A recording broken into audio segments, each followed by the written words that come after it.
السلام علیکم ورحمۃ اللہ وبرکاتہ۔ الحمد للہ وکفی وسلام علی عباده الذین اصطفی، اما بعد فاعوذ باللہ من الشیطان الرجیم، بسم اللہ الرحمن الرحیم۔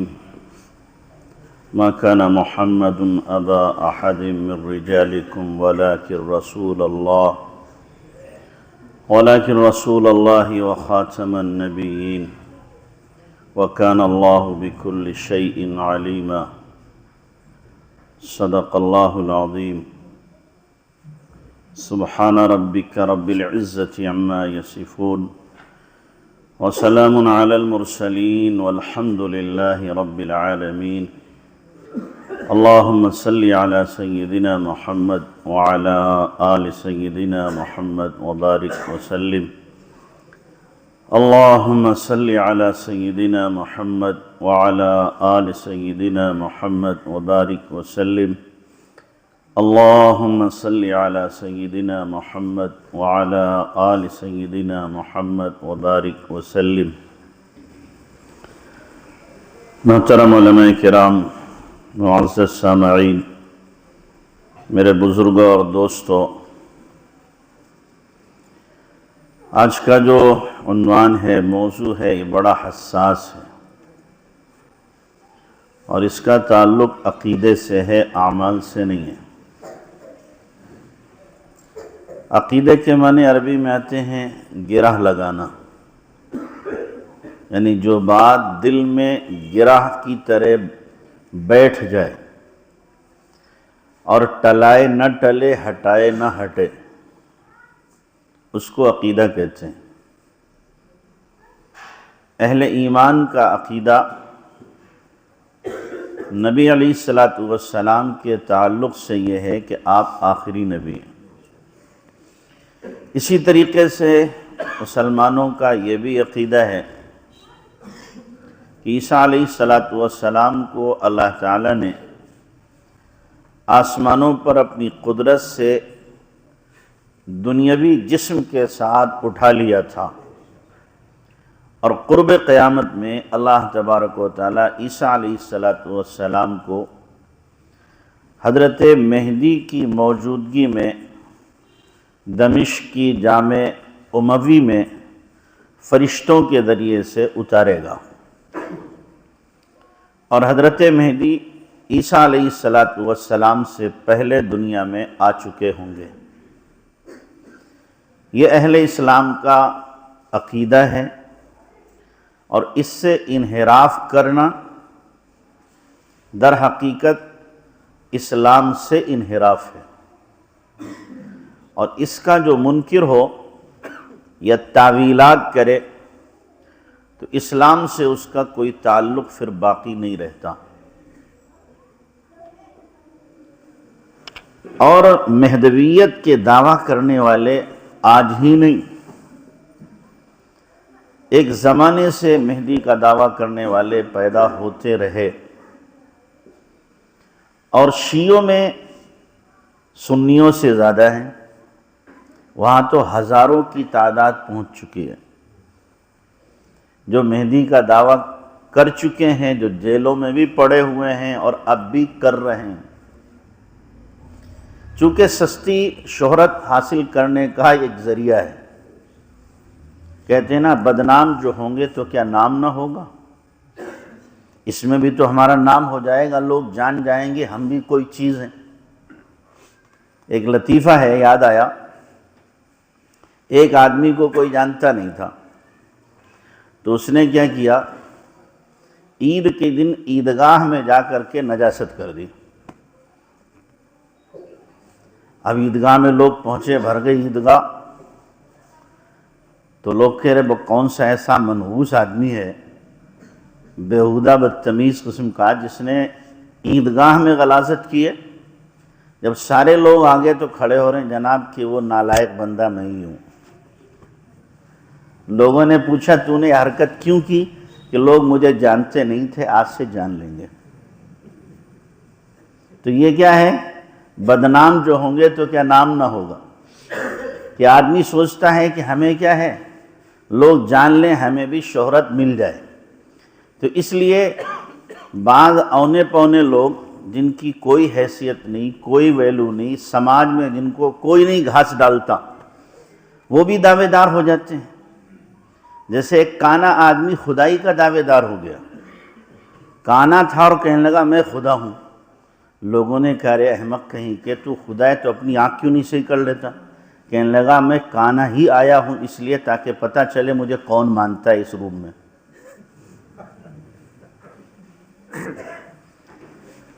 تو عجیب عجیب قسم کی لوگ حرکتیں کرتے ہیں۔ ایسی مرزا قادیانی تھا، یہ بھی کیا تھا، یہ بھی کاڑا تھا، یہ بھی کانا تھا، اور احمق بھی تھا، مالی خولیا کا مریض تھا۔ تو اس نے بھی کیا ہے، نبوت کا دعویٰ کیا، مہدویت کا دعویٰ کیا، مسیحیت کا دعویٰ کیا، پھر نبوت کا دعویٰ کیا، پھر سب سے اعلیٰ اور افضل نبی ہونے کا دعویٰ کیا۔ یہ ساری حماقتیں اس نے کی۔ لیکن اگر اس کی کوئی ہسٹری پڑھے، تاریخ پڑھے، اس کی سوانح پڑھے، تو کوئی آدمی اسے شریف انسان ماننے کو تیار نہیں ہوگا کہ وہ کوئی شریف انسان بھی تھا۔ انتہائی گھٹیا، انتہائی خسیس، انتہائی بے حیا، انتہائی بے غیرت اور انتہا درجے کا احمق اس آدمی، اور اس نے دعویٰ کیا اور لوگ بھی اس کے ساتھ ویسے ہی شریک ہوتے چلے گئے، اور آج بھی اس کے کیا ہے، ماننے والے ہیں۔ اس پودے کو انگریزوں نے ہوا دی تو وہ درخت بن گیا۔ تو دعویٰ کرنے والے ہر دور میں آئے ہیں۔ اور عجیب بات ہے، جب قادیانی نے دعویٰ کیا تو اس سے پوچھا گیا تیرے اوپر کون سا فرشتہ آتا ہے وحی لے کر کے، چونکہ نبیوں کے پاس تو جبرائیل امین آتے ہیں وحی لے کر کے۔ تو اس سے پوچھا تیرا فرشتہ کون سے، انگریزی نبی ہے؟ تو کہنے لگا میرے فرشتے کا نام ہے ٹیچی ٹیچی۔ چونکہ انگریزی نبی تھا تو اس کا فرشتہ بھی کیا تھا، انگریزی تھا۔ ہر نبی پر ایک زبان میں وحی نازل ہوتی تھی، وہ کہتا میرے اوپر 16 زبانوں میں وحی نازل ہوتی ہے، 16 زبانوں میں وحی نازل ہوتی ہے۔ تو اس پر صرف یہ کہ آدمی ہنسی سکتا ہے اور کیا کہہ سکتا ہے کہ احمقانہ قسم کی باتیں ہیں یہ۔ اور اتنا بڑا وہ احمق تھا، اتنا بڑا بیوقوف تھا، کتابوں میں لکھا ہوا، اس کے سوانح نگاروں نے بھی لکھ دیا، اس کی حماقت کو بھی لکھ دیا کہ ایک جیب میں وہ گڑ رکھتا تھا اور دوسری جیب میں استنجے کے ڈھیلے رکھتا تھا۔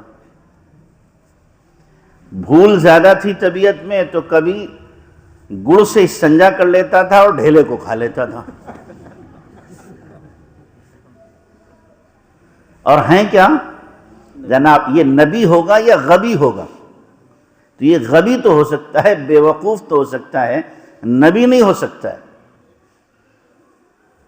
تو اس لیے یہ جھانسا دینے والے جھانسا دیں گے، فریب کار فریب کاری کریں گے، ملمہ سازی کریں گے۔ اور دیکھو، جب کوئی آدمی کسی نئی چیز کو مارکیٹ میں لاتا ہے تو سجا کر کے زیادہ پیش کرتا ہے تاکہ لوگ اس کی طرف کیا ہو، متوجہ ہوں۔ اگر یوں ہی پیش کرے گا تو اسے قبول نہیں کیا جائے گا۔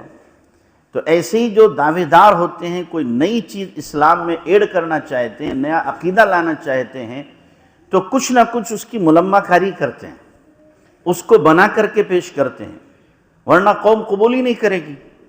ایسے لوگ اپنی اخلاق اعلیٰ درجے کے دکھاتے ہیں کہ ہم بڑے بااخلاق ہیں، اور بہت ہی عبادت دکھائیں گے کہ ہم عبادت کرنے والے ہیں، تاکہ لوگ متاثر ہو جائیں۔ یہ شکیل بن حنیف جو ملعون ہے، اس نے بھی تو یہی کیا تھا، یہ بھی جماعت میں 4 مہینے لگایا ہوا ہے، وقت لگایا ہوا ہے، دہلی میں رہتا تھا، تو اپنی عبادات کے ذریعے سے لوگ متاثر کرتا تھا، مجلسیں لگاتا تھا، ذکر اذکار کرتا تھا، اور دھیرے دھیرے لوگوں کے دلوں میں کسی درجے میں اپنی عقیدت، جھوٹی عقیدت کو بٹھا کر کے پھر آگے بڑھنے کی کوشش کی اس نے، اور آگے بڑھا تو اتنا بڑا کہ شیطان کے ساتھ جا کے مل گیا۔ کہ بعض لوگ کیا کرتے ہیں کہ بہت پہنچے ہوئے بزرگ ہیں، کہاں تک پہنچے ہوئے ہیں کہ شیطان تک پہنچے ہوئے ہیں۔ تو یہ بھی ایسے ہی بزرگ بنا کہ کہاں تک پہنچ گیا، شیطان تک پہنچا۔ بعض تو پہنچتے ہیں کہاں؟ اللہ تک، اور بعض پہنچتے ہیں شیطان تک۔ تو یہ بھی کہاں تک پہنچا کہ ترقی کرتے کرتے کرتے ترقی معکوس ہوئی، الٹی ترقی، اور یہ شیطان تک پہنچ گیا اور شیطان کا آلہ کار بن گیا۔ تو اس لیے جو معاشرے اور سماج کے اندر نئے لوگ کسی چیز کا جب دعویٰ کرتے ہیں تو اس سے بہت زیادہ چوکنا رہنے کی ضرورت ہے، یاد رکھیں، بہت چوکنا رہنے کی ضرورت ہے۔ بعض مرتبہ احساس بھی نہیں ہوتا اور ان کا داؤ چل جاتا ہے۔ آپ مولانا وکیل صاحب سے پوچھیں، انہوں نے ختم نبوت پہ کام کیا تھا، کتنی مسجدوں میں قادیانی امام تھے اور اہل سنت والجماعت جو ہے ان کے پیچھے نماز پڑھ رہے، پتہ ہی نہیں چل رہا کہ قادیانی ہے، اور وہ جا کر کے کام کر رہے ہیں، لوگوں کے عقیدوں کو بگاڑ رہے ہیں، اور بظاہر کیا ہے؟ چقتا مقتا ہیں، بزرگ بنے ہوئے ہیں، نیک بنے ہوئے ہیں، نمازوں کا اہتمام ہے، تسبیحات کا اہتمام ہے، تو یہ سب کچھ ہوگا۔ تو اس لیے بعض بظاہر فرشتہ صفت، حقیقت میں وہ کیا ہوں گے؟ شیطانی لبادہ اوڑھ کر کے آئیں گے۔ تو ایسے لوگوں سے اپنے آپ کو بہت زیادہ بچانے کی ضرورت ہے کہ ہم ایسے لوگوں سے اپنے آپ کو محفوظ رکھیں۔ تو شکیل بن حنیف اسی قسم کا آدمی ہے، 2 کوڑی کا آدمی تھا، اپنی زندگی بھی نہیں گزار پاتا تھا، دوسروں کی روٹیوں پر پلتا تھا، دوسرے لوگ علاج کے لیے پیسے دیتے تھے، مرنے کے قریب ہو گیا تو دوسروں نے چندہ کر کے اس کا علاج کرایا، اور جب ٹھیک ہو گیا تو ٹھیک ہونے کے بعد یہ حرکتیں اس نے شروع کر دی، کئی جگہ سے اسے بھگایا گیا۔ جب لوگوں کو پتہ چلا تو لوگوں نے اس کی خیریت لی، لیکن اس کا حلقہ ارادت بڑھتے بڑھتے اتنا بڑا کہ اب ہمارے ملک کے طول و عرض میں اس کے کارندے اور نمائندے پہنچ چکے ہیں اور آپ کی بستی میں بھی آ گئے۔ شومی قسمت کہیے، بدنصیبی کہیے، نحوست کہیے، یا ہماری سرد مہری کہیے، کہ یہاں کے لوگ بھی اس کا شکار ہو گئے۔ آدمی سوچے تو صحیح کہ جس کو ہم مان رہے ہیں، جس کو ہم بڑا تسلیم کر رہے ہیں، اس میں کوئی خوبی تو ہو، کوئی خیر تو ہو، کسی طرح کی اس کے اندر تقوی کی زندگی تو ہو، کہیں سے کہیں تک نہیں۔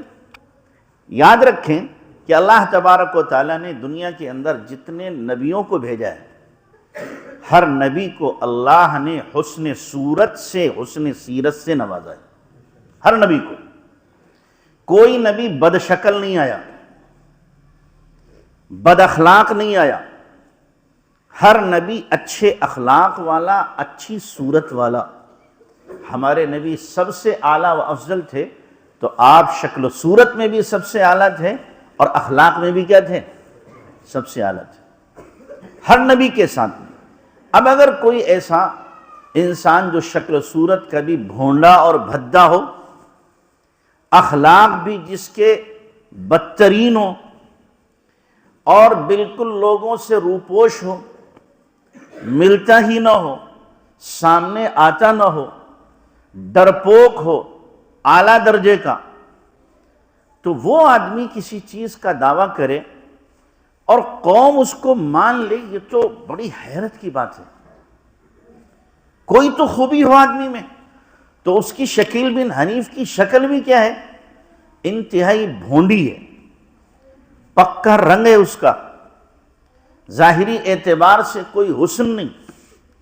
اور اخلاق کیسے پتہ چلے جب باہر ہی نہیں آتا؟ باہر آتا ہی نہیں۔ عجیب نبی ہے وہ، عجیب نبی ہے۔ نبیوں کا کام ہے قوم میں آ کر کے کیا کرنا؟ دین کی ترویج اور اشاعت کرنا، علل اعلان لوگوں کے سامنے آنا، اپنے اخلاق کو، اپنے کردار کو، اپنی زندگی کو پیش کرنا۔ اور یہ نبی کیا ہیں؟ جیسے شیعوں کے وہ امام غائب ہیں سرہ من رعا کے غار میں، تو یہ بھی کیا ہیں؟ کسی غار میں گھسے ہوئے ہیں، باہر نکلتے نہیں ہیں، ہر وقت اپنی خانقاہ کے اندر ہی رہتے ہیں۔ باہر نکلیں گے تو معلوم ہے ان کو کہ ہمارا حشر کیا ہوگا، کہ لوگ جو ہیں جو حقیقت میں سچے مسلمان ہیں ان کی تکہ بوٹی کر ڈالیں گے، جس کے ہاتھ لگیں گے تو بخشے گا نہیں، تو اس لیے چھپے ہوئے ہیں۔ حیرت ان لوگوں پر ہے کہ ایسے بندے کو مان کیسے لیتے ہیں جس کی ہر بات 100% جھوٹی ہو۔ بھئی 1% تو بات صحیح ہو کسی کی، اس کی تو ہر بات کیا ہے، 100% جھوٹی ہے، 100%۔ اللہ کے نبی جناب رسول اللہ صلی اللہ علیہ وسلم نے امام مہدی کے بارے میں جو صفات بیان کی ہیں، ایک صفت بھی اس کے اندر نہیں۔ عیسیٰ علیہ السلام کے بارے میں نبی علیہ السلام نے اور قرآن نے جو صفات بیان کی ہیں، ایک صفت بھی اس کے اندر موجود نہیں، اور پھر بھی کیا ہے کہ میں مسیح موعود ہوں، میں عیسیٰ ہوں۔ آپ سوچو، عقل سے ذرا آدمی کام لے کہ کیسے یہ ہو سکتا ہے، جس کو جناب رسول اللہ صلی اللہ علیہ وسلم پر یقین ہے اور جس کو قرآن پر یقین ہے، قرآن اللہ کی سچی کتاب ہے اور جس میں تعویلات کی گنجائش نہیں، اور قرآن کی سب سے زیادہ معتبر تفسیر وہ ہے جو جناب رسول اللہ صلی اللہ علیہ وسلم نے کی ہے۔ آپ کی اور صحابہ کی تفسیر کو چھوڑ کر اگر کوئی اپنی من مرضی کی تفسیر کر رہا ہے تو نبی صلی اللہ علیہ وسلم نے اس کے لیے کیا فرمایا، فَلْيَتَبَوَّأْ مَقْعَدَهُ مِنَ النَّارِ، وہ اپنا ٹھکانہ جہنم میں بنا لے۔ قرآن کے اندر اللہ تبارک و تعالیٰ نے عیسیٰ علیہ السلام کے لیے صراحتاً بیان کیا، پوری سورہ مریم اللہ نے اتار دی۔ پھر اللہ تبارک و تعالیٰ نے تیسرے پارے میں بھی اسی طریقے سے اور دیگر پاروں میں بھی ان کی صفات کا بیان کیا۔ نام عیسیٰ اور اس کا نام کیا ہے، شکیل۔ ادھر کیا ہے، ماں سے صرف پیدا ہو رہے ہیں، ماں مریم، اور ادھر وہ شکیل بن حنیف۔ شکیل بن کیا ہے، حنیف۔ اب یہ خبیث کیا کہتا ہے، نام سے کچھ نہیں ہوتا، ہمارے باپ حنیف ہیں، حنیف کے معنی ہوتے ہیں دین حق، تو میں دین حق پہ ہوں، کیا ہوں، دین حق پہ ہوں۔ تو یہ تو ایسے ہی ہے کہ کہاں کی اینٹ کہاں کا روڑا، بھان بھتی نے کھمبا جوڑا۔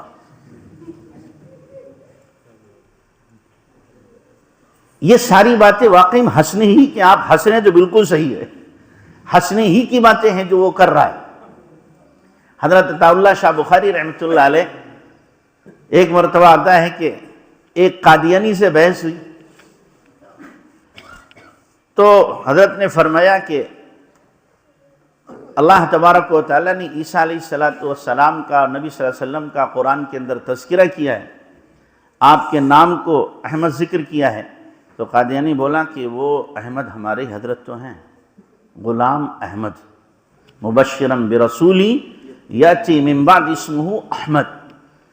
تو حضرت نے فرمایا وہ تو غلام احمد ہے، کہ غلام تو گھر والوں نے ویسے ہی لگا دیا ہے، اصل میں احمد ہے، اصل میں کیا ہے۔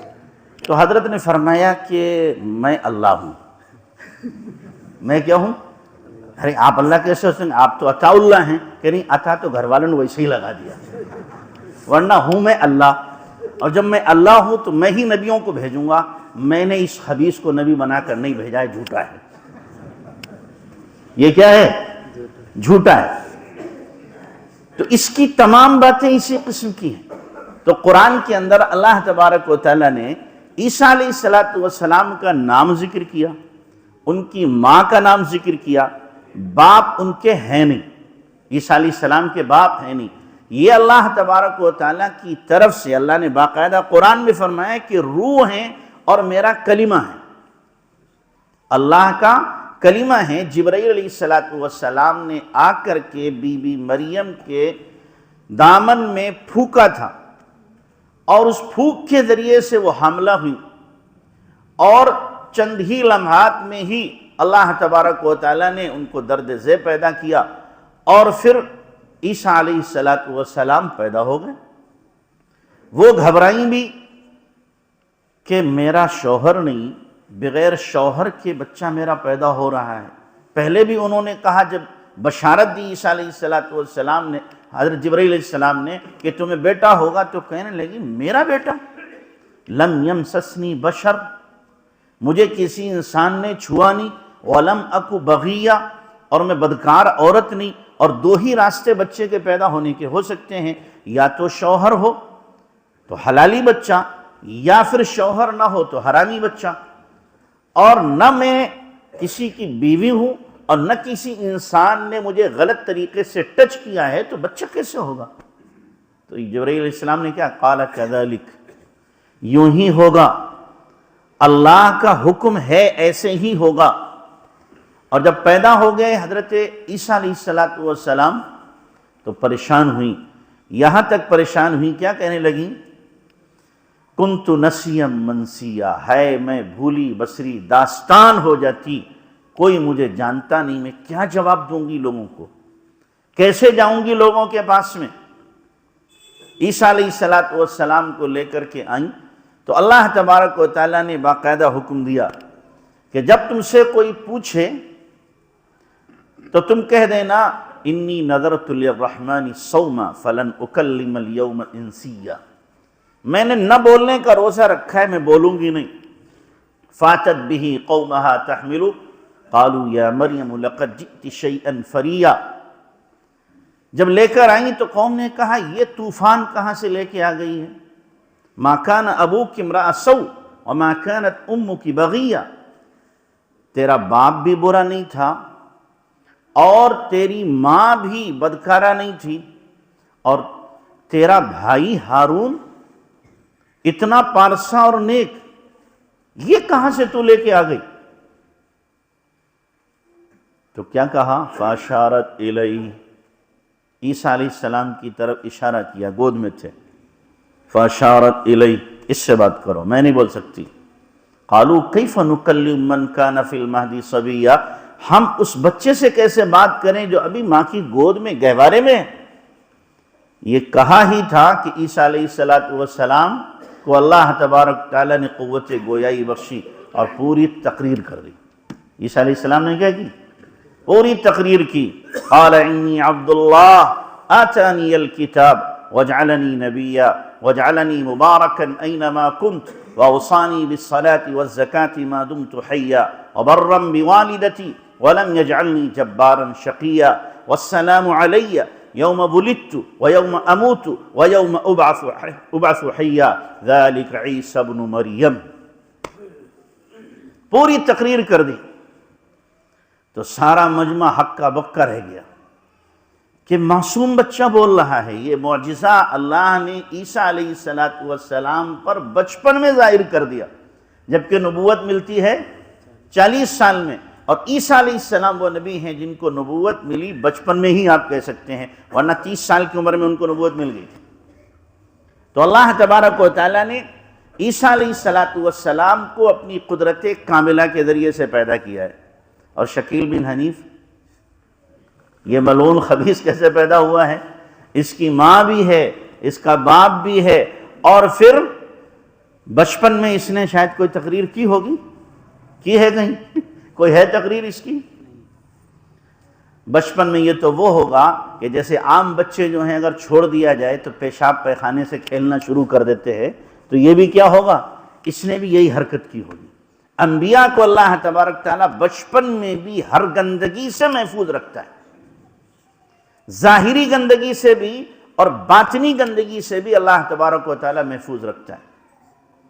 اور یہ شکیل بن حنیف جس کا باپ بھی ہے، ماں بھی ہے، اور جو دربھنگا ضلع میں پیدا ہو رہا ہے اور وہاں سے پھر دلی آ رہا ہے، بد شکل ہے، بد حیت ہے، بد اخلاق ہے، بد کردار ہے، روپوش ہے، اور پھر وہ مہدویت کا دعویٰ کر رہا ہے، عیسیٰ مسیح ہونے کا دعویٰ کر رہا ہے، لوگ اس کو مان رہے ہیں۔ اس کے دعوے پر اتنا تعجب نہیں ہے جتنا تعجب کے لوگوں کے ماننے پر ہے، کہ لوگ ایسے بندے کو مان کیسے لیتے ہیں، تسلیم کیسے کر لیتے ہیں۔ سنا ہے کہ جو اس کے قریبی لوگ ہوتے ہیں، بہت قریبی، جب اس کے پاس لے کر کسی کو جاتے ہیں تو اسے بہت تگڑا جادو آتا ہے، کیا ہے؟ جادوگر ہے، اور وہ ان پر جادو کرتا ہے، اور ایسا جادو کرتا ہے کہ وہ اسی کا گیت گاتے ہیں، اسی کا گن گاتے ہیں، پھر وہ جان سے مار دو لیکن ہٹتے نہیں اس کے عقیدے سے۔ اور جادو کا کرشمہ یہی ہے، جس پر جادو کر دیا جائے تو اس کی عقل پھر جاتی ہے، جس چیز کا جادو کیا گیا ہے وہی وہ کہتا ہے۔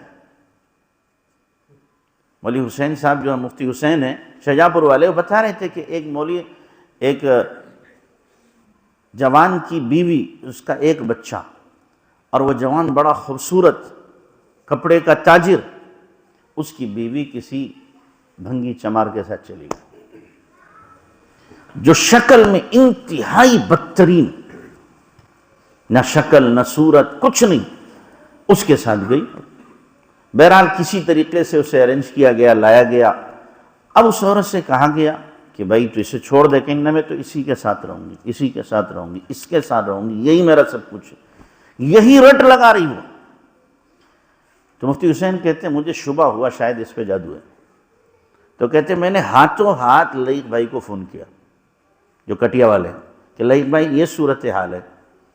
تو انہوں نے وہیں گھر بیٹھے بیٹھے وہاں سے دیکھا اور وہاں سے جادو کا کاٹ کیا، تو 10 منٹ کے اندر اس لڑکی نے فوراً اپنا سر ڈھاکا، چہرہ چھپایا کہ نہیں میں کہاں ہوں، میں کہاں آ گئی، میں یہاں کیسے پہنچی۔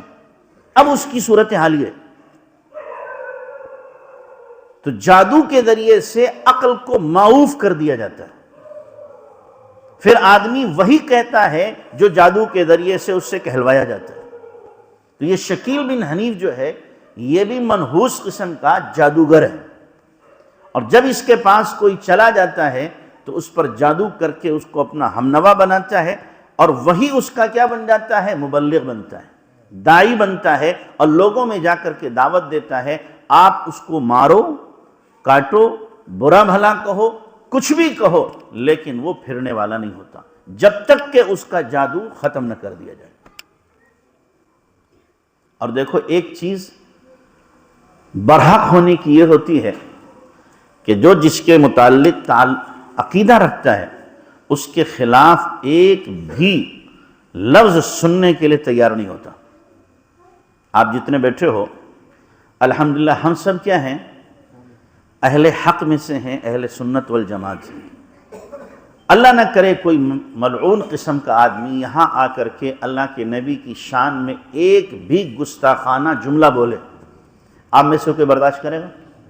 ہاں، وہیں پر اس کا گلا دبا دیں گے، وہیں پر گلا دبا دیں گے، حشر کچھ بھی ہو، انجام کچھ بھی ہو، اس انجام کو نہیں دیکھا جائے گا۔ یہ اہل حق ہونے کی علامت ہے۔ شکیل بن حنیف کو ہم یہاں برا کہہ رہے، بازار میں برا کہہ دیں گے، اس کے یہاں جا کے برا کہہ دیں گے، اس کے لوگوں کے سامنے جا کے برا کہہ دیں گے، انہیں برا نہیں لگے گا، انہیں برا نہیں لگے گا۔ اگر اہل حق ہے تو ان کو اتنا ہی برا لگنا چاہیے جتنا ہمیں نبی علیہ السلام کے بارے میں برا لگتا ہے۔ حضرت عطا اللہ شاہ بخاری رحمۃ اللہ علیہ نے ایک قادیانی کے ساتھ سفر کر رہے تھے، حضرت بھی تھے، وہ بھی بیٹھا ہوا تھا بس میں، تو حضرت کو پتہ چلا تو غلام قادیانی کو حضرت نے برا بھلا کہا، تو کہنے لگا جی ہمارے حضرت کو برا نہ کہو، ہمارے حضرت تو بہت اچھے ہیں، ہمارے حضرت کو برا نہ کہو۔ تو حضرت نے کہا تیرے یہ باطل پر ہونے کی علامت ہے، میں نے اتنی گالیاں بکی، اتنا برا بھلا کہا، اور تو لجاجت کر رہا ہے۔ اور کہا تو کہہ کے دیکھ ہمارے نبی کو، یا تو رہے گا میں رہوں گی، یہیں پہ تیرا گلا دبا کے تجھے گھونٹ دوں گا، یہیں پہ کہہ کے دیکھ تو یہ کیا ہے، اہل حق جو ہوتے ہیں ان کے دلوں میں اپنے نبی کی، اپنے بڑوں کی وہ عظمت اور قدر ہوتی ہے کہ اس کے خلاف ایک جملہ سننا انہیں برداشت نہیں ہوتا، اور جو اہل باطل ہیں ان کے جو پرستار ہیں ان کو آپ گالیاں بھی دو تو بھی اس کو کیا کر لیں گے، برداشت کر لیں گے۔ تو اس لیے جو باطل لوگ ہیں وہ ملمہ کاری کرتے ہیں، دسیسہ کاری کرتے ہیں اور تزویر سے کام لیتے ہیں۔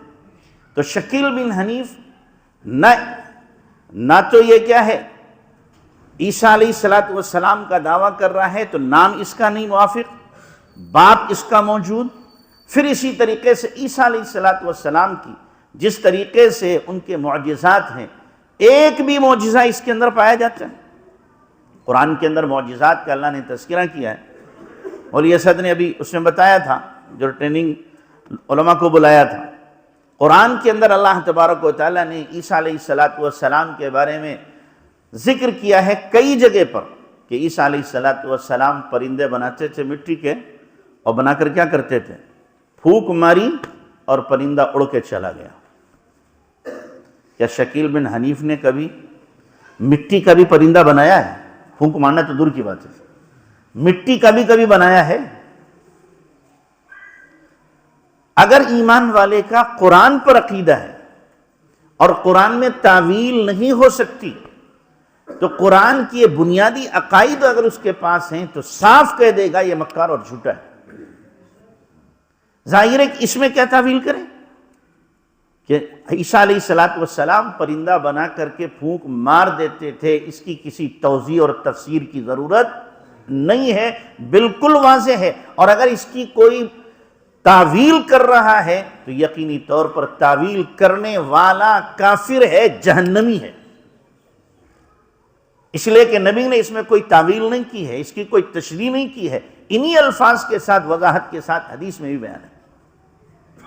ایسے عیسیٰ علیہ السلام کوڑی کو اور مادرزاد اندھے کو اور گنجے کو ان کو شفا یاب کر دیتے تھے۔ اندھے کے آنکھ پہ ہاتھ پھیرا، بینا ہو گیا، گنجے کے سر پہ ہاتھ پھیرا، بال آ گئے، کوڑی کے لیے دعا کی، ٹھیک ہو گیا۔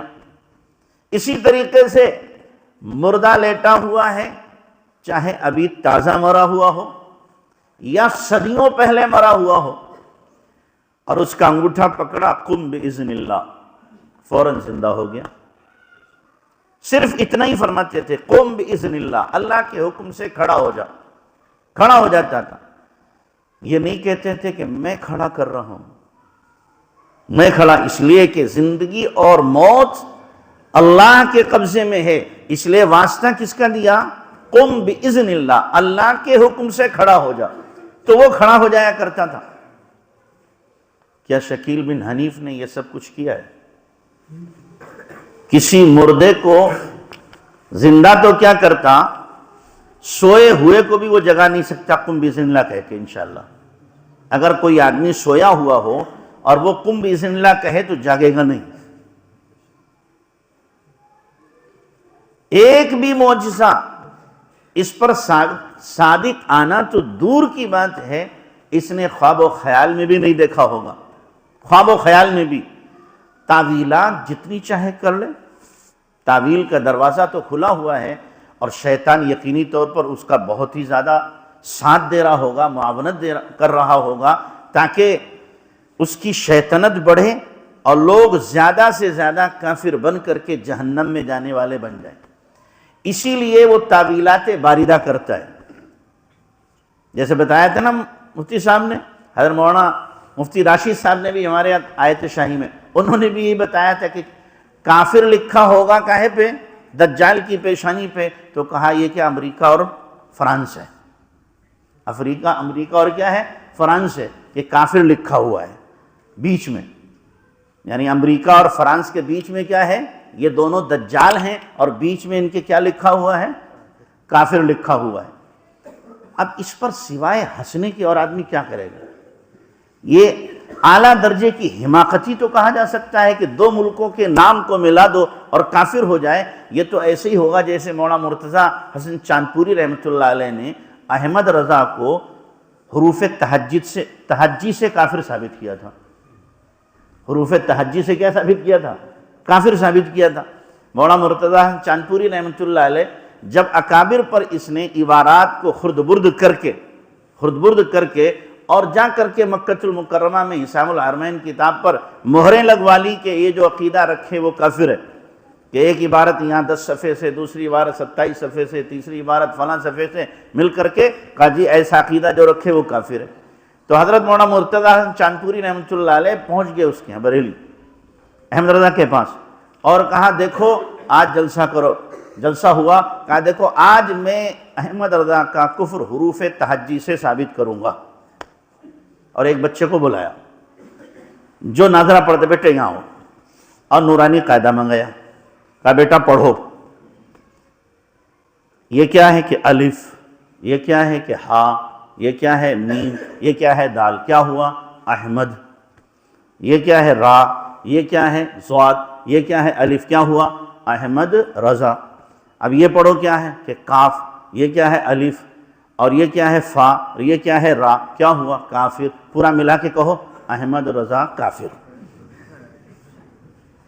احمد رضا کافر۔ تو اگر ایسے ہی آدمی تعویل کرنا چاہے تو کچھ کا کچھ بنا دے گا۔ تو یہی یہ بدبخت بھی کر رہا ہے شکیل بن حنیف بھی، کہ امریکہ اور فرانس کو ملا کر کے کیا کہ دجال کی پیشانی پہ لکھا ہوا ہے کافر۔ اگر شاید امریکہ اور فرانس کو معلوم ہو جائے کہ ہمارے ملکوں کی درگت بنائی گئی ہے تو اس کو اٹھا کر کے وہ بھی جیل میں ڈال دیں گے، اور انہیں پتہ چل جائے کہ ہمیں دجال بتایا گیا ہے۔ اگر پتہ چلے ٹرمپ کو کہ ہمیں دجال بتایا گیا ہے اور فرانس والوں کو پتہ چلے کہ ہمیں دجال بتایا گیا ہے تو انشاءاللہ وہ بھی اس کو دجالی بنا دیں گے حقیقت میں۔ تو یہ سب کیا ہیں؟ حماقتیں ہیں، اس کی حماقتیں، جس کا حقیقت سے کوئی تعلق نہیں ہے۔ دلائل کی دنیا میں بالکل صفر ہے، بالکل صفر، کوئی دلیل اس کے پاس ہے ہی نہیں۔ تو جتنے معجزات ہیں عیسیٰ علیہ السلام کے، کوئی ایک بھی معجزہ اس کے اوپر فٹ آنے والا نہیں ہے، ایک بھی معجزہ اس پر فٹ نہیں آتا۔ قرآن میں جب اللہ تبارک و تعالیٰ نے صاف فرما دیا ہے کہ ہم نے عیسیٰ علیہ السلام کو آسمانوں پر اٹھایا ہے، اور حدیث میں جناب رسول اللہ صلی اللہ علیہ وسلم نے جب صحیح حدیث کے اندر فرما دیا ہے کہ عیسیٰ علیہ السلام مہدی کی موجودگی میں دمشق کی جامع اموی میں منارے تک آئیں گے فرشتے لے کر کے، پھر سیڑھی سے ان کو اتارا جائے گا، صحیح حدیث کے اندر موجود ہے۔ تو اب شکیل بن حنیف جو ہندوستان میں پیدا ہونے والا، بہار میں پیدا ہونے والا، اور پھر دلی جانے والا، وہاں سے مہدویت کا دعویٰ کرنے والا، کوئی جوڑ ہو سکتا ہے؟ کہاں ملک شام، کہاں جامع دمشق اور کہاں جامع مسجد؟ وہ کہہ رہا ہمارا جامع مسجد کے اندر نزول ہوا ہے۔ دلی کی جامع مسجد میں کیا ہو گیا؟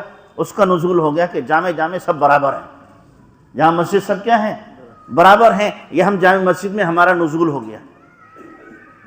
تو عیسیٰ علیہ السلام کے لیے تو صراحتاً موجود ہے حدیث میں، اور یہ جو دعویٰ کر رہا ہے، اس دعوے کا کسی طرح کا کوئی میل ہی نہیں ہے جو یہ دعویٰ کر رہا ہے۔ تو اس لیے شکیل بن حنیف جو عیسیٰ مسیح ہونے کا یا مہدی ہونے کا دعویٰ کر رہا ہے، ہر ذی شعور آدمی سمجھ سکتا ہے، اگر اسے احادیث کا تھوڑا سا بھی علم ہے وہ سمجھ سکتا ہے کہ اللہ کے نبی صلی اللہ علیہ وسلم نے عیسیٰ علیہ السلام کی جو صفات بیان کی، قرآن کے اندر جو اللہ تبارک و تعالیٰ نے عیسیٰ علیہ السلام کے معجزات بیان کیے، ان کے نام کا تذکرہ کیا، ان کی ماں کے نام کا تذکرہ کیا، شکیل بن حنیف کا اس سے کوئی تال میل کہیں سے کہیں تک ہے ہی نہیں۔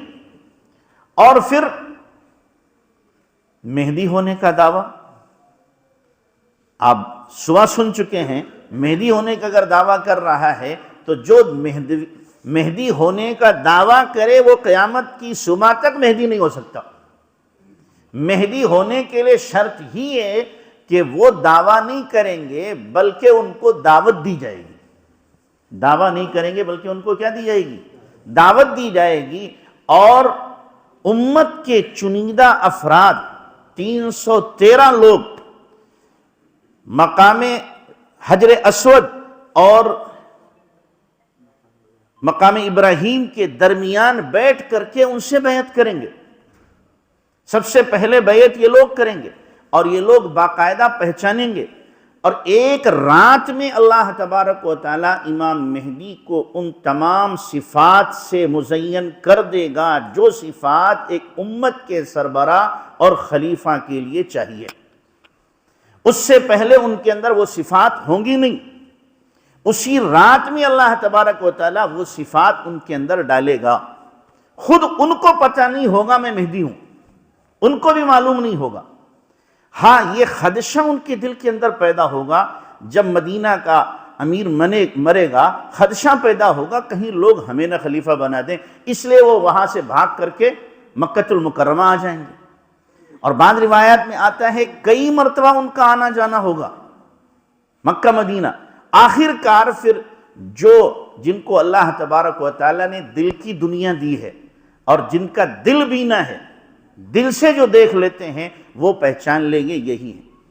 وہ ملتزم سے چمٹ کر دعا کر رہے ہوں گے، اس وقت میں ان کو پکڑ لیں گے لوگ.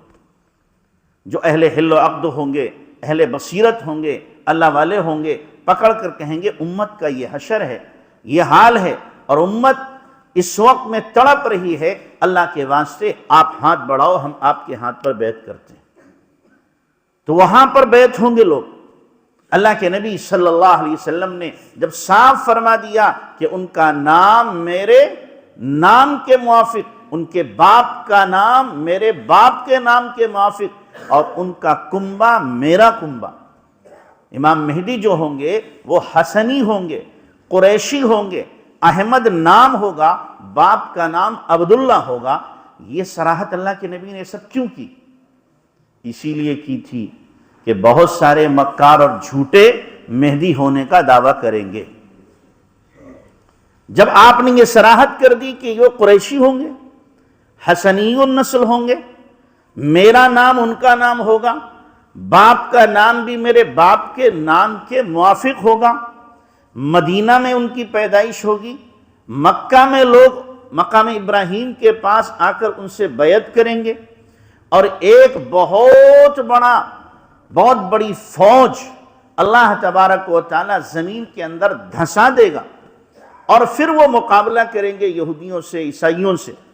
یہ ساری صفات جناب رسول اللہ صلی اللہ علیہ وسلم نے اسی لیے بیان کی تھی تاکہ دجالوں سے، مکاروں سے، جھوٹوں سے بچا جا سکے. اب آ کر کے لوگ دعویٰ کر رہے ہیں کہ ہم مہدی ہیں، ہم ہی اصل میں مہدی ہیں، اور ہم ہی کیا ہیں؟ وہ ہیں جن کا اللہ کے نبی صلی اللہ علیہ وسلم نے تذکرہ احادیث کے اندر کیا تھا. تو اس لیے بنیادی موٹی موٹی چیزیں تو ہمیں یاد رکھنے کی ہیں. اور پھر حضرت مہدی جب آئیں گے اور عیسیٰ علیہ السلام آئیں گے تو حدیث کے اندر موجود ہے کہ دجال کا ظہور ہوگا. دجال کا ظہور ہوگا. دجال جو ہے وہ یہودی النسل، وہ کیا ہے؟ یہودی النسل ہے. یہودی دجال کا انتظار کر رہے ہیں، عیسائی جو ہیں وہ عیسیٰ علیہ السلام کا انتظار کر رہے ہیں، اور ہم مسلمان مہدی اور عیسیٰ دونوں کا انتظار کر رہے ہیں. ہم دونوں کا انتظار کر رہے ہیں. یہودی جو ہیں وہ دجال کو مسیح کہتے ہیں، اس لیے وہ کہتے ہیں مسیح دجال، اور وہ کہتے ہیں دجال ہمارا نجات دہندہ ہے. اسی لیے آپ دیکھیں دجال کی ایک آنکھ ہوگی، ایک تو سپاٹ ہوگی اور ایک انگور کی طرح اٹھی ہوئی ہوگی. اس وقت آپ دیکھیں گاڑیوں کے اندر جو لائٹ بنائی جا رہی ہے وہ آنکھ کے شیپ کی ہے. آپ دیکھ لیں، آنکھ کے شیپ کی بنائی جا رہی ہے. بہت سی چیزوں پر آپ کو یہ شیپ ملے گا کہ دجال کی آنکھ کو ظاہر کیا جا رہا ہے. پوری پلاننگ کے ساتھ یہ سب کچھ ہو رہا ہے. یہودی چونکہ انہیں پتہ ہے کہ امام مہدی کا ظہور قریب ہو چکا ہے، اور عیسیٰ علیہ السلام بھی آنے والے امام مہدی کے بعد، اور ہمارے نجات دہندہ دجال کا بھی ظہور ہونے والا ہے. اور اسی لیے انہوں نے کیا کیا؟ چونکہ باب لد پر عیسیٰ علیہ السلام دجال کو کیا کریں گے؟ ماریں گے. انہوں نے لد میں سب سے بڑا ایئرپورٹ بنایا ہے. سب سے بڑا ایئرپورٹ کیوں بنایا انہوں نے؟ کہیں اور بھی بنا سکتے تھے. اس لیے کہ وہ سوچ رہے ہیں کہ جب عیسیٰ علیہ السلام مارنے کے لیے آئیں گے ہم دجال کو ہوائی جہاز میں بٹھا کے لے جائیں گے.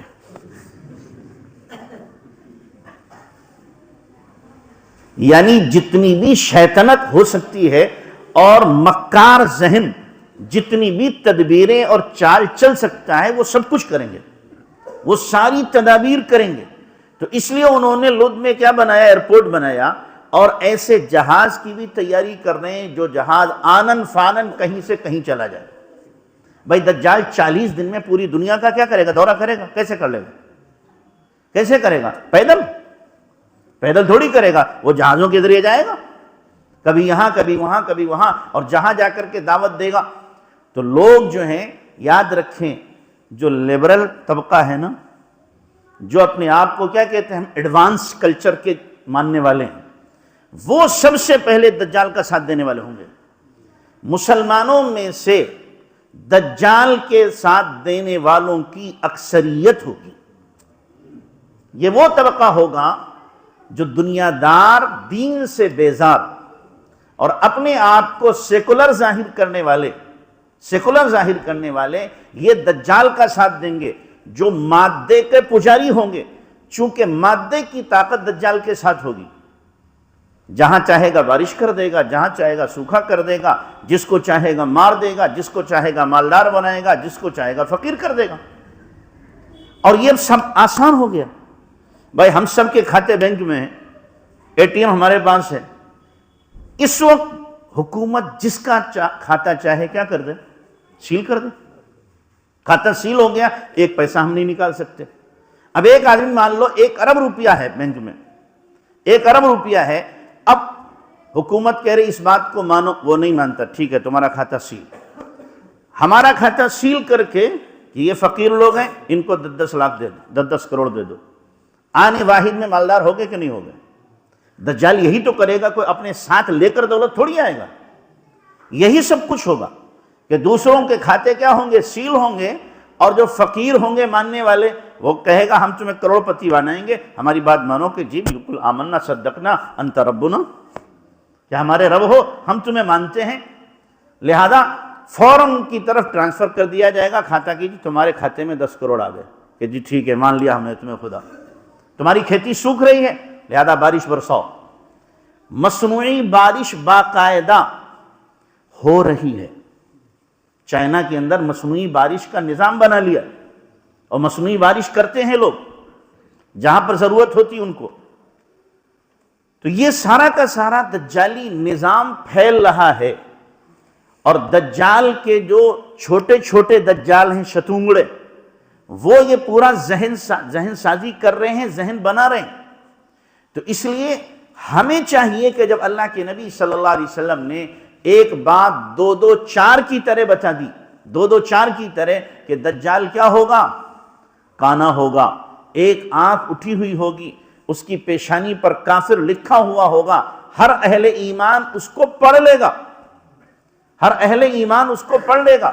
تو اس لیے اہل ایمان کو چاہیے اس کی علامتیں یاد رکھیں، اور ایک اس کی علامت میں سے یہ بھی ہے، اس کے ظہور میں سے، کہ مسجد کے ممبروں سے دجال کا تذکرہ ختم ہو جائے گا۔ دجال کا تذکرہ کرتے ہیں لوگ؟ نہیں کرتے۔ مسجد کے ممبر سے تذکرہ ختم ہو جائے گا، نہر ساوا کا پانی خشک ہو جائے گا، نہر ساوا خشک ہو چلی ہے۔ یہ دجال کی ظہور کی نشانیاں ہیں۔ تو لوگ اس کو ماننے والے ہوں گے، 40 دن میں پوری دنیا کا چکر لگائے گا، اور کروڑ لوگ اس کے ماننے والے بن جائیں گے۔ ایک دو نہیں، کروڑ لوگ۔ بھائی دولت کس کو اچھی نہیں لگتی؟ جس کو کروڑ پتی بنا دیا جائے گا اور جس کو عہدے دے دیے جائیں گے، تو جو مادے کے پجاری ہیں وہ سب کہیں گے بالکل ٹھیک ہے، ہم مانتے ہیں تمہیں۔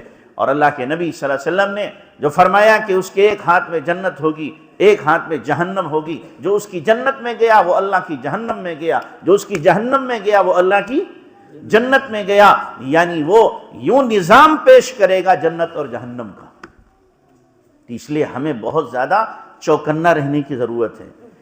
تو یہودی بھی انتظار کر رہے ہیں دجال مسیح کا، اور انہوں نے پوری پلاننگ کر لی ہے، اور گریٹن اسرائیل وہ کیا کر رہے ہیں، بنانے کی کوشش کر رہے ہیں، اور اسرائیل کے اندر جھاؤ کے درخت لگا رہے ہیں، غرقت کے پیڑ، کسی بھی قیمت پر دنیا میں وہ پودا ان کو کہیں مل جاتا ہے، لا کر کے اسرائیل میں لگاتے ہیں۔ کیوں؟ ان کو اللہ کے نبی کی بات کا یقین ہے، لیکن حسد کی وجہ سے مانیں گے نہیں۔ یقین ہے، اللہ کے نبی نے فرمایا کہ یہ غرقت کا درخت یہودی ہے، ہر پتھر، ہر دیوار، ہر غار، ہر گھر بتائے گا کہ میرے پیچھے یہودی ہے، مسلمان جا کر کے اسے مارے گا۔ لیکن غرقت کے پیچھے اگر کوئی درخت، کوئی یہودی چھپا ہوا ہوگا، وہ غرقت کے درخت نہیں بتائے گا۔ تو اس لیے یہودیوں نے کہا ہماری شامت آنا تو ہے ہی ایک دن، لہذا جتنا بچ سکتے ہیں بچاؤ کر لو اپنا. تو پورے اسرائیل میں انہوں نے غرقت کے درخت لگا دیے. یعنی ایسی عقل بدبختوں کی ماری ہے. یعنی یقین ہے کہ یہ آئے گا دن، یہ ہوگا، لیکن مانیں گے نہیں. اس کو کہتے ہیں کہ ختم اللہ علی قلوبہم. اللہ دلوں پر کیا کرتا ہے؟ مہر لگا دیتا ہے، اور آدمی کوشش کے باوجود پھر نکل نہیں پاتا. تو دجال آئے گا تو شکیل بن حنیف کے دور میں دجال امریکہ اور فرانس آ گیا. اور وہاں پر جتنے لوگ رہنے والے ہیں سارے کے سارے کیا ہیں؟ دجال کی اولاد ہیں. بقول شکیل بن حنیف کے سب کیا ہیں؟ دجال کی اولاد ہیں سارے کے سارے. تو شکیل بن حنیف انہیں دجال کہہ رہا ہے، اور دوسری چیزوں کو کیا کہہ رہا ہے؟ وہ دجال کہہ رہا ہے. عیسیٰ علیہ السلام جب آئیں گے تو خنزیر کو ختم کریں گے. یقتل الخنزیر حدیث میں موجود ہے کہ خنزیر کا صفایہ ہو جائے گا، پوری دنیا میں خنزیر کا بیج باقی نہیں رہے گا. اچھا، یہ سوال پیدا ہوتا ہے، خنزیر نے کون سا گناہ کیا جو اسے ماریں گے؟ بھائی کتے کو مار دیں، دوسرے جو بھیڑیے ہیں انہیں مار دیں، اور جانور، خنزیر ہی کو کیوں ماریں گے؟ اس کی وجہ معلوم کیا ہے؟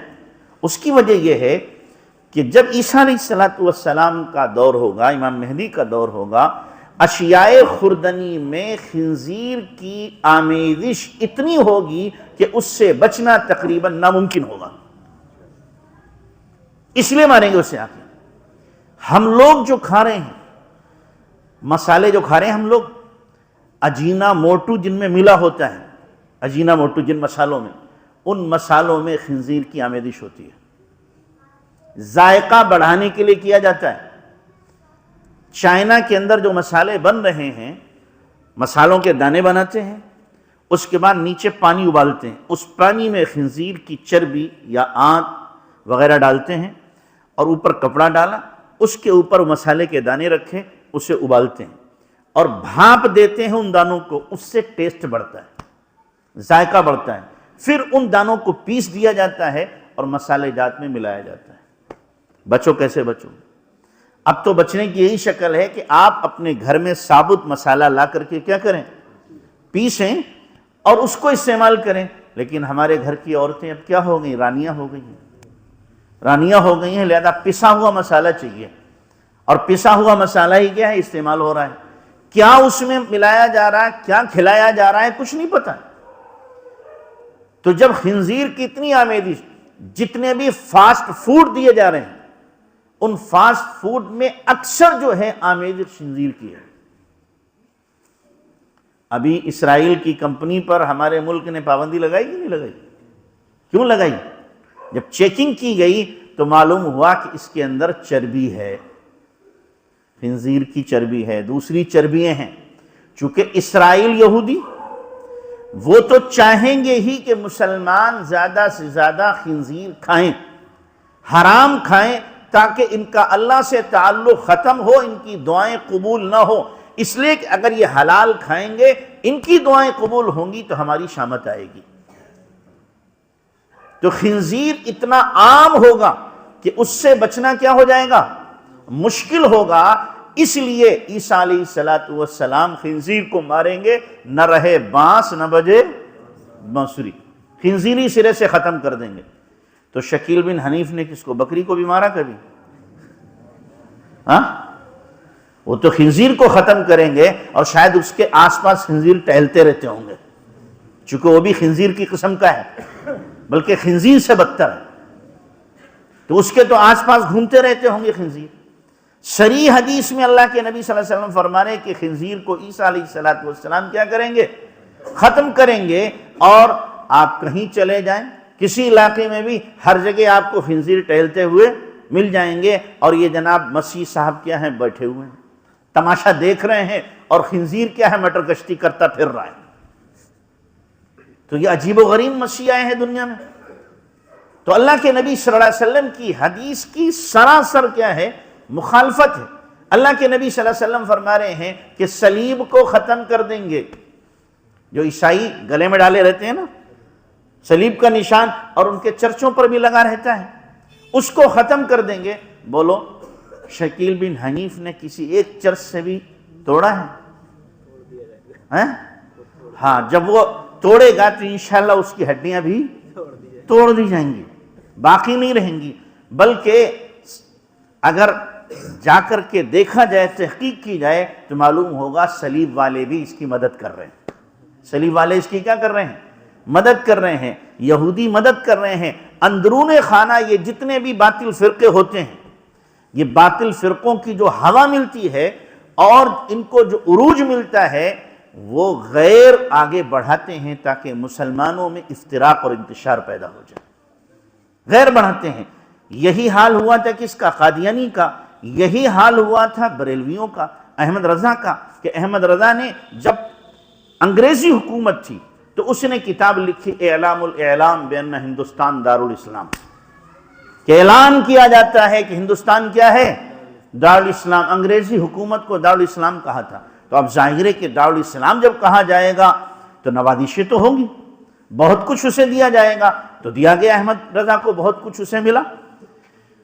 تو بہرحال اگر دیکھا جائے شکیل بن حنیف کو تو پتہ چلے گا کہ اس کا کہیں سے کہیں تک تعلق عیسیٰ مسیح سے یا اسی طریقے سے مہدی موعود سے سوال ہی نہیں پیدا ہوتا کہ ایک بدبخت قسم کا آدمی جو بہار میں پیدا ہونے والا ہو اور وہ مسیح موعود ہو جائے۔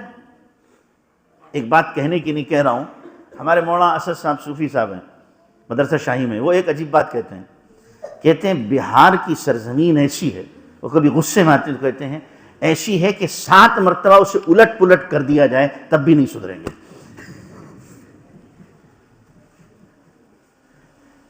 ہم دیکھ لو وہاں پر کیا ہے، کیسے کیسے لوگ پیدا ہو رہے ہیں، کیسے کیسے لوگ پیدا ہو رہے ہیں۔ تو بہرحال ہمیں اپنے عقیدے کی حفاظت کرنا ہے، جو وہ کر رہا ہے اللہ اس کو تو کیفر کردار تک پہنچائے گا انشاءاللہ، اور اس کے جو ماننے والے ہیں وہ بھی نہیں بخشے جائیں گے، لیکن ہم اپنے گھروں کی حفاظت کریں، ہم اپنے ایمان کی حفاظت کریں، ہم اپنی نسل کی حفاظت کریں، اور جو ہمارے متعلقین ہیں جتنا ہم کوشش کر سکتے ہیں اپنے متعلقین تک یہ پیغام پہنچائیں، اور موٹی موٹی باتیں حضرت مسیح کے متعلق، عیسیٰ علیہ السلام کے متعلق ہیں، ان موٹی موٹی باتوں کو ایک ایک بچے کو یاد کرا دیں۔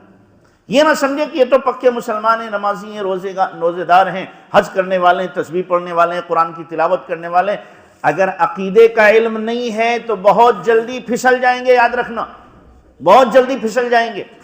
اپنے گھر کی بچیوں کو بھی، اپنے گھر کی ماؤں بہنوں کو بھی، اپنے گھر کے چھوٹے بچوں کو بھی، چونکہ آپ کے یہاں یہ فتنہ آ چکا ہے، اس لیے ہر فرد کی ذمہ داری بنتی ہے کہ اپنے گھر کے اندر یہ موٹی موٹی باتیں بتائیں کہ مسیح موعود کی کیا صفات ہیں اور اس ظالم بدبخت کے اندر کیا بدبختیاں پائی جاتی ہیں، حضرت مہدی کی کیا صفات ہیں، اللہ کے نبی صلی اللہ علیہ وسلم نے ان کا کیا نام ذکر کیا ہے، ان کے والد کا نام کیا ذکر کیا ہے، ان کے آنے کے بعد کن کن چیزوں کا ظہور ہوگا، یہ ہم بتائیں۔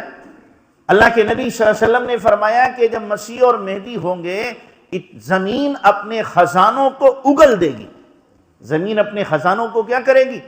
اگل دے گی۔ دنیا میں اس سے پہلے کبھی بھی اتنی خوشحالی نہیں آئی ہوگی جتنے کی اس دور میں خوشحالی آئے گی، اور پوری دنیا میں ایک بھی کافر کا بیج نہیں بچے گا، بیج بھی نہیں بچے گا، صرف اور صرف کیا ہوگا؟ اسلام ہوگا، نہ عیسائی، نہ یہودی، نہ مشرک، کوئی نہیں، صرف پوری دنیا میں کیا ہوگا؟ اسلام کے ماننے والے ہوں گے۔ اسلام کا ہی پرچم ہر جگہ کیا ہوگا؟ لہرایا جائے گا۔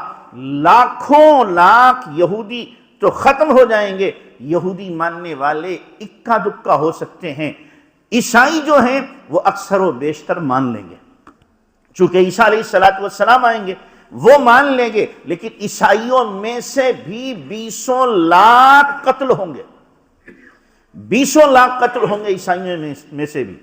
اور جو لیبرل قسم کے مسلمان ہیں جو دجال کے ساتھ ہو جائیں گے، یا تو آئیں گے یا وہ بھی قتل کیے جائیں گے اور کفر کے ساتھ دنیا سے جائیں گے۔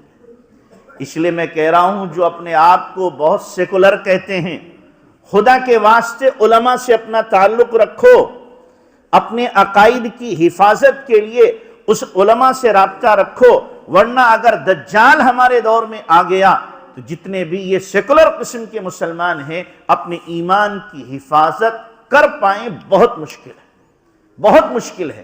تو اللہ کے نبی صلی اللہ علیہ وسلم نے کیا فرمایا کہ زمین اپنے خزانوں کو اگل دے گی۔ آپ کے لہر پور میں ہی بہت سے ایسے ملیں گے جن کو فاقے ہو رہے ہوں گے، ہے کہ نہیں؟ بہت سے ایسے ہوں گے جن کو ایک وقت ملتا ہوگا اور دوسرے وقت نہیں ملتا ہوگا۔ بہت سے ایسے ہوں گے جو روزانہ رکشہ چلا کر کے کما رہے ہوں گے۔ تو مسیح تو موجود ہیں، یہ فقیری کیوں ہیں؟ جب مسیح ہیں اور اللہ کے نبی نے فرمایا ہے کہ زمین خزانے اگلے گی، کہاں گئے خزانے؟ زکوٰۃ لینے والا دنیا میں کوئی نہیں ہوگا، اتنا اللہ تبارک و تعالیٰ خوشحال کر دے گا کہ ڈھیر لگے ہوں گے سونے چاندی کے اور اموال کے، کہاں جائے گا؟ لے لو، زکوٰۃ کا مال ہے کہ جی ہمیں ضرورت نہیں ہے، ہمیں ضرورت نہیں ہے۔ اور اگر ابھی ہم اعلان کر دیں کہ جناب 50 لاکھ روپیہ زکوٰۃ کا بانٹنا ہے تو آپ کے لہر پل والوں کی لائن لگ جائے گی، انشاءاللہ لگے گی کہ نہیں لگے گی؟ لہر پل والوں کی نہ لگے تو مدرسے والوں کی لگ جائے گی، بولو لگے گی کہ نہیں لگے گی؟ کہاں گئی خوشحالی؟ خوشحالی کہاں گئی؟ اللہ کے نبی فرما رہے ہیں کہ مسیح موعود کے آنے کے وقت میں خوشحالی ہوگی اور یہاں تنگحالی ہے۔ لوگ اپنی زندگی کو ختم کر رہے ہیں، خودکشیاں کر رہے ہیں، مر رہے ہیں کہ ہمارے پاس زندگی گزارنے کا سامان نہیں ہے۔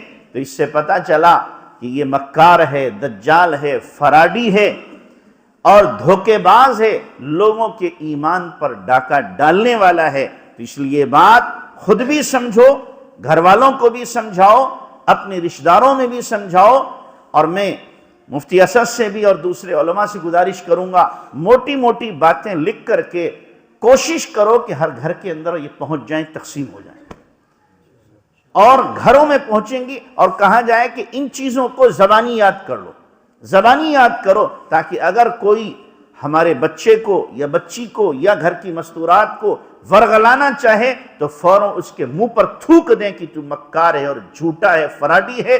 ہمیں یاد ہے کہ ہمارے عقیدے کیا ہیں اور ہمارے نبی صلی اللہ علیہ وسلم نے کیا ہمیں سمجھایا اور بتایا ہے۔ مسیح موعود کون ہوں گے ہمیں معلوم ہے، مہدی کون ہوں گے ہمیں معلوم ہے۔ تیرے جھوٹ میں اور تیرے فریب میں ہم آنے والے نہیں ہیں۔ کریں گے بھائی کوشش انشاءاللہ۔ اللہ ہم سب کو عمل کی توفیق عطا فرمائے۔ وآخر دعوانا ان الحمدللہ رب العالمین۔ جی دعا کر لیں۔ یا ربی یا ربی یا رب، سبحان ربی الاعلی العلی الوہاب، یا رب لک الحمد کما ينبغی لجلال وجهک عظیم سلطانک، اللہم لک الحمد کما انت اہلہ، فصل وسلم على سیدنا کما هو اہلہ، وافعل بنا ما انت اہلہ، فإنک اہل التقوی واہل المغفرہ، یا اول الاولین یا آخر الآخرین، یا ذا القوة المتین، یا راحم المساکین ویا ارحم الراحمین۔ اللہم انت خلقتنا وانت تہدینا وانت تطعمنا وانت تسقینا وانت تمیتنا وانت تحیینا، یا ذا الجلال والاکرام، یا ذا الجلال والاکرام۔ اللہم صلی علی محمد وعلی آل محمد کما صلیت علی ابراہیم وعلی آل ابراہیم انک حمید مجید۔ اللہم بارک علی محمد وعلی آل محمد کما بارکت علی ابراہیم وعلی آل ابراہیم انک حمید مجید۔ ربنا ظلمنا انفسنا وإن لم تغفر لنا وترحمنا لنكونن من الخاسرین۔ ربنا لا تزغ قلوبنا بعد إذ هديتنا وهب لنا من لدنك رحمة إنك أنت الوهاب۔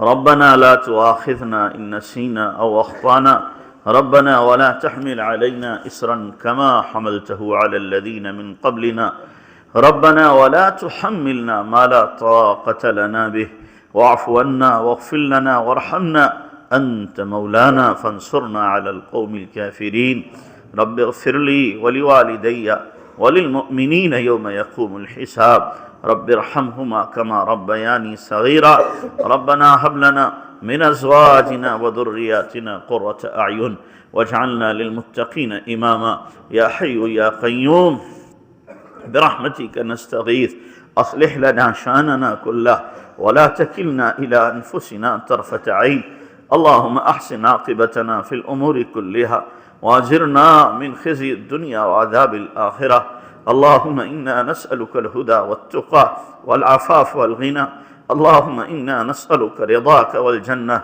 ونعوذ بك من سخطك والنار اللهم إنا نواسينا وجوارحنا بيدك لن تملكنا منها شيئا فإذا فعلت ذلك بنا فكن أنت ولينا واهدنا إلى سواء السبيل اللهم اهدنا فيمن هديت وعافنا فيمن عافيت وتولنا فيمن توليت وبارك لنا فيما آتيت وقنا شر ما قضيت فإنك تقضي ولا يقضى عليك إنه لا يذل من واليت ولا يعز من عاديت تباركت ربنا وتعاليت نستغفرك ونتوب إليك اللهم إنا نسألك علما نافعا وعملا صالحا متقبلا ورزقا حلالا طيبا واسعا وشفاء من كل داء اللهم إنا نسألك حبك وحب من يحبك وحب عمل يبلغنا حبك اے اللہ یہ ہاتھ اٹھائے جانے کے قابل نہیں،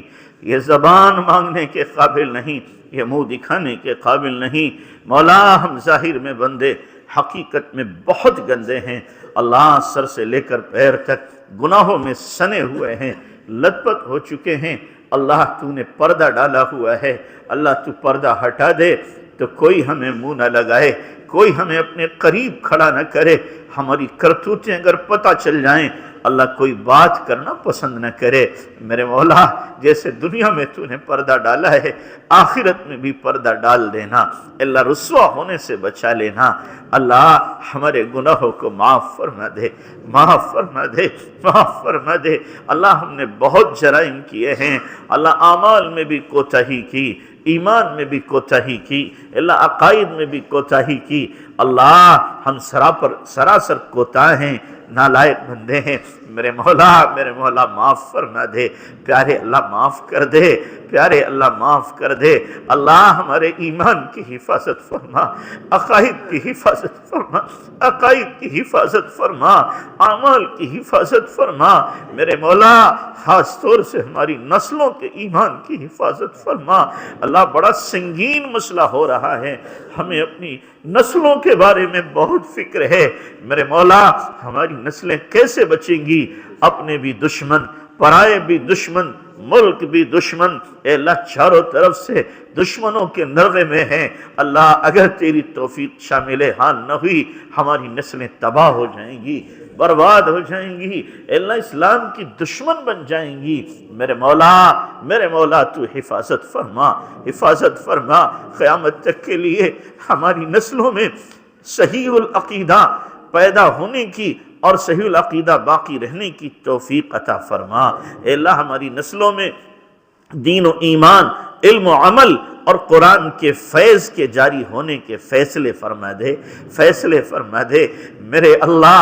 کریم آقا یہ تیرے بندے اپنے عقیدے کی درستگی اور باطل عقیدے کو جاننے کے لیے آئے ہیں اے اللہ۔ باطل اسکیموں، تنظیموں، تحریکوں سے ہماری حفاظت فرما اے اللہ۔ حق کا بولنے والا، حق پر عمل کرنے والا، حق عقیدہ رکھنے والا، حق کی ترویج و تبلیغ کرنے والا ہمیں بنا دے میرے اللہ۔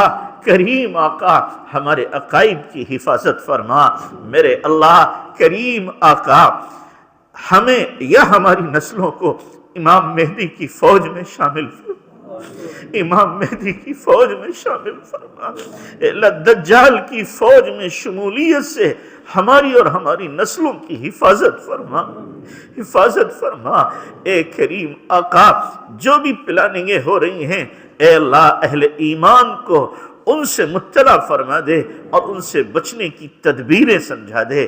اللہ اہل ایمان کو بصیرت ایمانی عطا فرما، حکمت عملی عطا فرما، فراست ایمانی عطا فرما، اجتماعیت عطا فرما، دشمنوں سے لڑنے اور دشمنوں سے نمٹنے اور ان کی چالوں سے واقف ہونے کی توفیق عطا فرما۔ میرے کریم آقا کرم کا معاملہ فرما، رحم کا معاملہ فرما۔ اے اللہ ہمیں اپنے دین متین کی خدمت کے لیے قبول فرما لے۔ اے اللہ جب جہاں جیسی ضرورت پڑے اے اللہ ہمیں استعمال فرما لے۔ کریم آقا تیرا کرم ہوگا، اللہ تیرے دین کی حفاظت کرنے والے تو قیامت تک رہیں گے اور اللہ حفاظت ہوتی رہے گی۔ اللہ اس دور میں ہم نالائقوں کو، ہم گنہگاروں کو، ہم مجرموں کو اللہ قبول فرما لے۔